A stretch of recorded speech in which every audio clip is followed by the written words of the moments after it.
Welcome to the Business Chaser, your quick pour of strategy, clarity, and momentum. We skip the small talk and get straight to the strategy here in these bite-sized episodes. We're here to help you grow smarter, market better, and chase what matters, all in 15 minutes or less. I'm your host, Lauren Najar. Tune in and let's chat. Hello, welcome back to the podcast. I am Jenny Pena. I'm a national board certified health and wellness coach and a diabetes prevention program lifestyle coach. And I am here to give you 3 tips that are very basic. And while I mainly work with individuals that have insulin resistance, that have pre-diabetes, or they're trying to manage their diabetes, these tips are actually for everyone. Because let's face it, sometimes you feel that crash at 3 o'clock in the afternoon. You're having these cravings for sugary items and you're trying to rely on coffee for energy. And that is something that I think everybody can relate. And it is mainly caused by a lot of these blood sugar spikes, right? If you're not familiar, blood sugar spikes are when your glucose right after you eat gets like a higher level. And if you have insulin resistance, and if you have prediabetes, what happens, your body cannot process that sugar for energy. And it just causes your pancreas to produce more insulin. And then you feel that crash. You start feeling like you have no energy, that you can't focus, you have this brain fog. And that's what actually causes your body to want quick energy. And quick energy is typically for carbs and sweet stuff. So I'm going to give you these 3 tips that I know that it has helped me. It helps most of my clients, and it will probably help you if you are a busy professional. If you're trying to push for this side hustle or you're trying to launch a business and you're having a family, you're having a lot of things pulling you all different ways, you know that you need to have that focus, you know you need to have that energy. And these 3 tips are going to help you tremendously.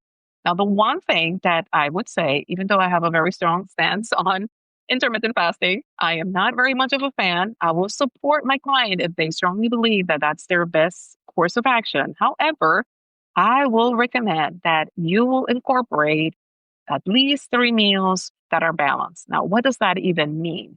That does not mean extreme. That does not mean you're going on low carb or low fat or like anything extreme like that. And we are all familiar with all these diet mentalities and diet approaches. I teach my clients, and that's what I'm going to teach you, to build a balanced meal and even a snack. And that is to have not a BFF, like your best friend forever, but a PFF. That means that you will incorporate protein, that you will incorporate fiber, and that you will incorporate fat. Now, what does that mean? Well, protein, there are different sources, right? Beans, tofu, eggs, chicken, beef, fish, right? All these are protein sources. Fiber, where do you get the fiber from? Complex carbs, right? You're going to get it from fruits. You're going to get it from vegetables. You're going to get it from potatoes, sweet potatoes, different like brown rice. All these things, they're sources of fiber. Now, the fats, the good fats, the fats that you need, even though years ago there was this thing against fat, now you do need the fat. Like your body needs all of these different elements. So, including avocados, including avocado oil and olive oil and nuts, those are good sources of fat. So, when you're building your meal, make sure that you're building that. And examples of that would be like you get yogurt and you put some berries there and some chia seeds. It has all the elements. If you're eating brown rice and beans and chicken, that has all the elements, right? If you're eating fish and having some broccoli and sweet potatoes, that has all the elements right there. And even when you do your snacks, grab some fruits, grab a string of cheese or a stick of beef jerky or a handful of nuts, right? All of these things are going to help your blood sugar to stay stable and your energy levels are going to be better and you're not going to have to rely on coffee all the time. So that's like tip number 1. Now, tip number 2 would be to take movement breaks. And this is like one thing. I know the CDC recommends that you take 150 minutes of moderate exercise a week and focus on having at least 2 sessions of full body strength training exercise. But the one thing that is key for your body to process and to actually help with insulin resistance and energy is to incorporate mini breaks.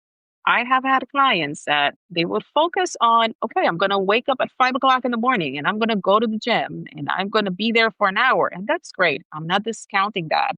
But then they go and they have meeting after meeting after meeting, and they have absolutely no movement for hours.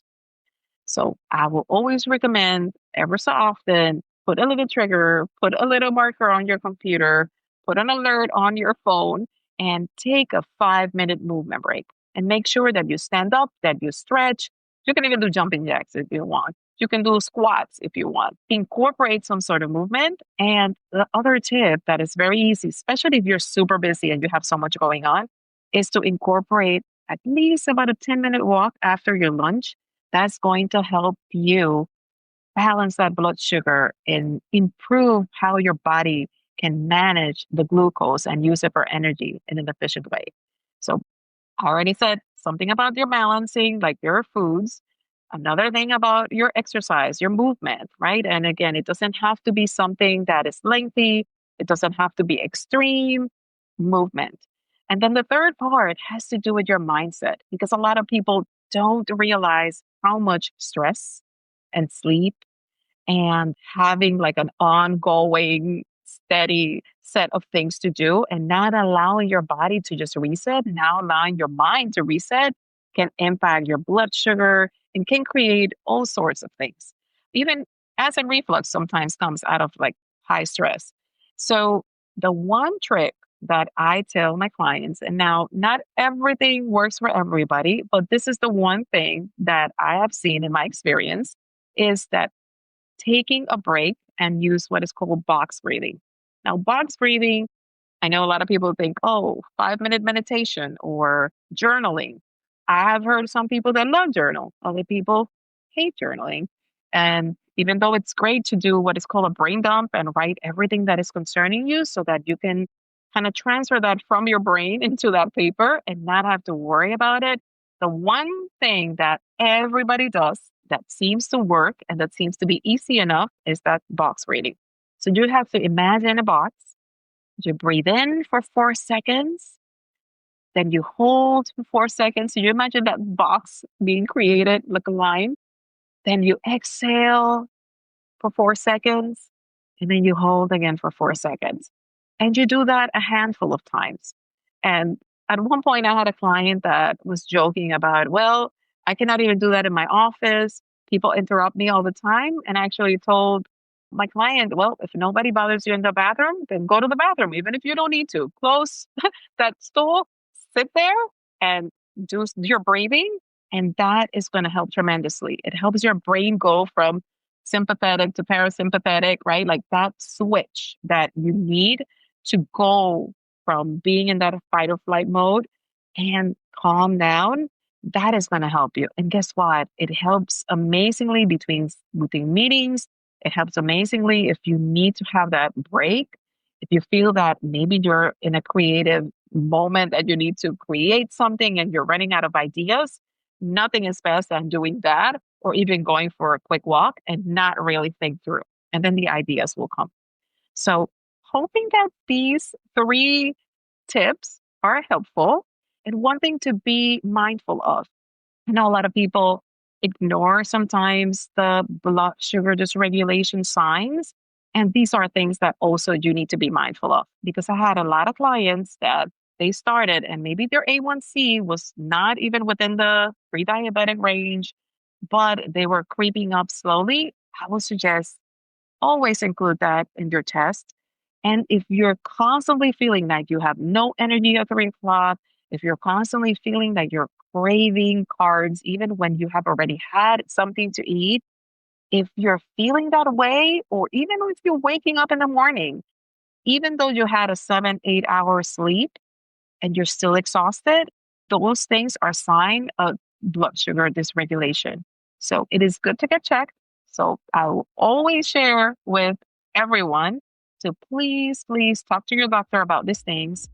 Do your blood test. That's like the best and easiest way. And hope that this helps you.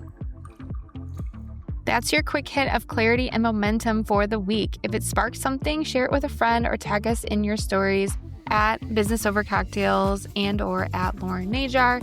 We love seeing what resonates. Don't forget, Mondays are for full-length episodes with rich conversations, and Fridays are the Business Chaser episodes.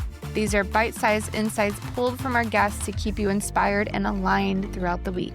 Do you have a question or a takeaway? DM us at Business Over Cocktails. We just might feature it in a future episode. Cheers!